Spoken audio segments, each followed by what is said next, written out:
Ese botón está pensado para recircular el aire interior de la cabina un 80% aproximadamente y renovar una fracción del mismo con el aire exterior, 20%, valores aproximadamente dependiendo del vehículo.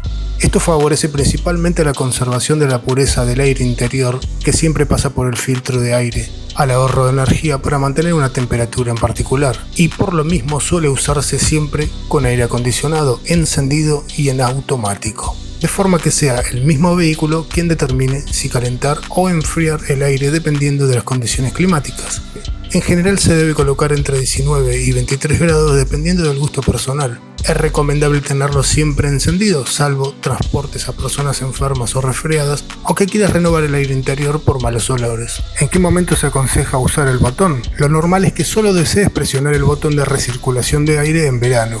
Si el aire no está en movimiento durante estos días calurosos, el sistema de aire acondicionado de tu coche está trabajando más duro para enfriar el aire caliente del exterior a medida que ingresa al interior. Es en este punto cuando el compresor de aire acondicionado puede llegar a trabajar por encima de sus posibilidades y repercutir negativamente en el ahorro de combustible.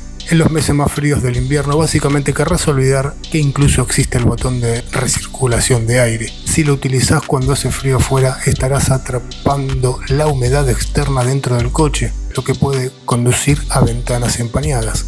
Y eso es una mala noticia para cualquier conductor que desee hacer un viaje seguro. Sin embargo, si solo te has bajado un momento y el aire del interior está caliente, no sería mala idea usarlo unos minutos. Ahora bien, es importante destacar que la función principal del botón no solo la de reciclar el aire del habitáculo, es también evitar que entre el aire sucio del exterior. Si circulas por las calles de las grandes ciudades en momentos de alta contaminación, o si estás en un atasco dentro de un túnel, o si vivís en una zona costera de arena muy fina, o si pasas por cualquier lugar que desprenda un hedor inhumano, no dudes en presionar el botón.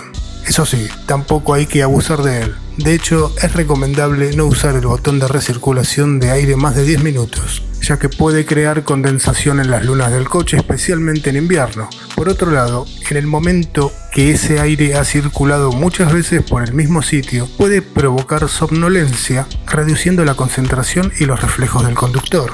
Los modelos más nuevos de autos están equipados con sensores que controlan los niveles de humedad del aire del habitáculo y cambian automáticamente entre aire recirculado y el aire fresco. Así que no te preocupes si no ves el botón. Pero independientemente del caso, los filtros del sistema de ventilación o climatización del coche siempre han de estar en un estado de mantenimiento óptimo. Piensa que a la larga pueden convertirse en un nido de bacterias que no vacilarán a la hora de contaminar el interior del coche. Espero que les haya servido esta información y muchas gracias por pasar.